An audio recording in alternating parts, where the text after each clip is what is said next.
Le docteur de Radio J est avec nous. C'est bien sûr le docteur Serge Rafal. On ne le présente plus. Bonjour Serge. Bonjour Ilana. Alors ce matin, on va parler d'un oligo-élément santé capital que vous avez beaucoup prescrit pendant la période du Covid. C'est le zinc qui fait quasiment partie de vos prescriptions quotidiennes d'ailleurs, hein. En effet, Ilana, le zinc du comptoir sur lequel s'écrasait l'œuf dur dans un célèbre poème de Prévert est un oligo-élément primordial puisqu'il intervient dans plusieurs centaines de réactions biochimiques, plus indispensables les unes que les autres au bien-être et à la santé. Et dans des domaines variés. Oui, ce métal exerce une activité déterminante sur de nombreuses fonctions.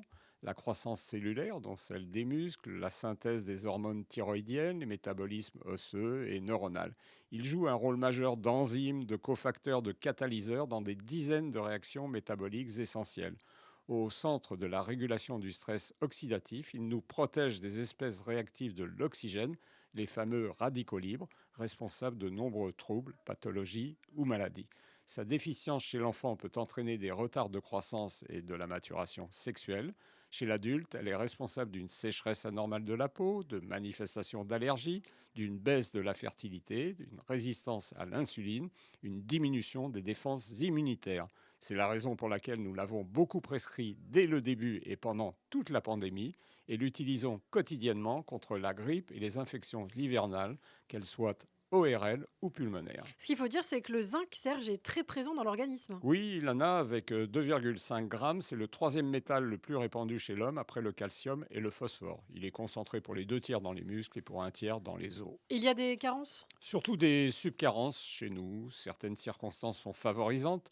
La contraception, la grossesse, la prise d'antibiotiques, l'hyperactivité sportive, l'alcoolisme, les maladies inflammatoires de l'intestin, le tabagisme, les régimes végétaliens et végétariens, une alimentation riche en phytates, c'est-à-dire avec du pain complet, du son. Qu'on peut compenser par l'alimentation. En grande partie, oui, il est en effet présent dans de nombreux aliments, les fruits de mer, le poisson, la viande, les céréales complètes, le cresson, le foie gras, le gingembre, les germes de blé, le jaune d'œuf, la levure de bière, les légumes secs, les lentilles, les noix, le soja, la viande.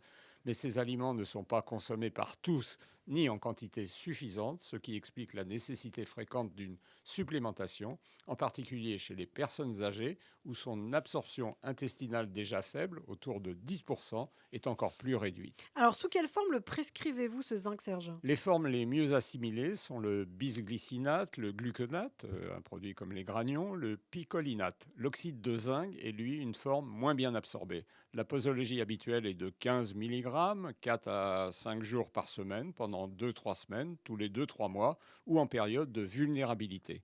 À noter que la prise conjointe de manganèse, de soufre, des vitamines B6, D et E augmente son absorption et qu'apporté en excès, il favorise une carence en cuivre et en fer. À noter enfin que le café et le thé le font fuir dans les urines. Alors en conclusion, Serge. L'ami est pour son ami un bouclier, dit un poème persan. Le zinc est un grand ami de l'organisme. Il constitue même une des pièces maîtresses de notre bouclier protecteur. C'est un oligoélément non seulement utile, mais quasiment indispensable l'hiver et même au printemps. Et oui, il faut prendre du zinc. Merci beaucoup, Serge Rafal, le docteur de Radio J. On vous retrouve tous les jours sur cette antenne.